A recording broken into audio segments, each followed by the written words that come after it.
sommes satisfaits de la position du président de la République Macky Sall qui dit, écoute, le parrainage aura lieu. Donc le système de filtrage sur lequel tout le monde, l'essentiel des gens sont d'accord pour dire que ce qui s'est passé, d'illustres inconnus sortent du bois à n'importe quel moment de la vie pour dire que je suis candidat. Ça doit arrêter. L'autre élément également qui nous intéresse et qui nous semble important, c'est le sérieux qu'il faut donner à une élection présidentielle. Donc, c'est la raison pour laquelle nous saluons cette posture du président Macky Sall qui dit qu'il est ouvert au dialogue, il est prêt à faire certaines concessions, mais il faut que l'opposition vienne faire des propositions concrètes. Il faudra éviter d'avoir.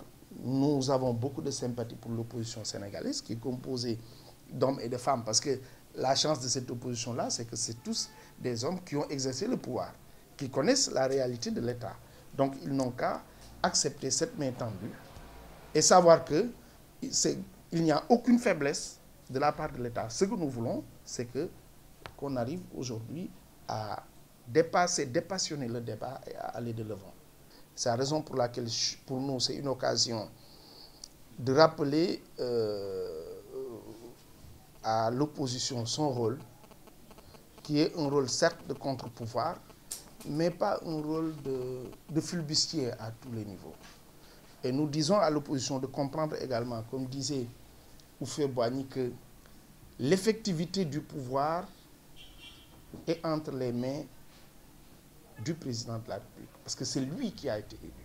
Je rappelle qu'il n'y a aucunement, sauf pour des questions de civilité ou d'ordre parfois moral, rien n'impose au président de discuter ou de dialoguer. Allez dans la Constitution, vous ne voyez pas ces termes-là.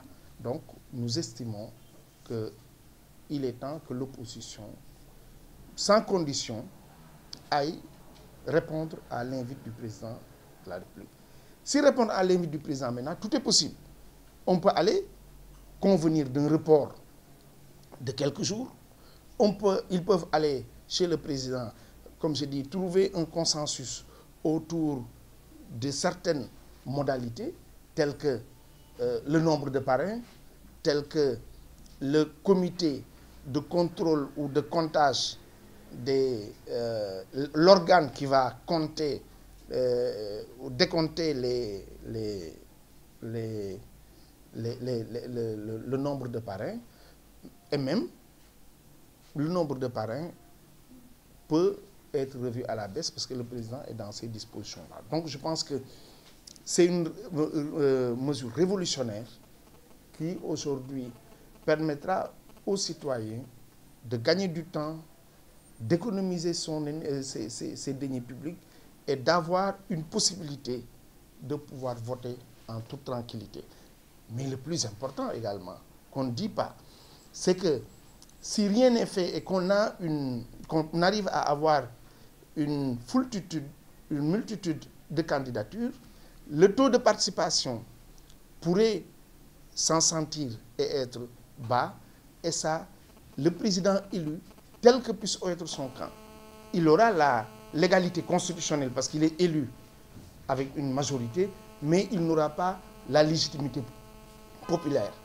Et je pense que tous ces éléments font qu'il est grand temps qu'on se retrouve autour de l'essentiel. Mais qu'on dépassionne le débat, qu'on sache que rien ne se passera après et que c'est nous maintenant acteurs qui devons comprendre que ce parrainage est un parrainage citoyen et il s'agit d'expliquer aux citoyens en quoi consiste le parrainage.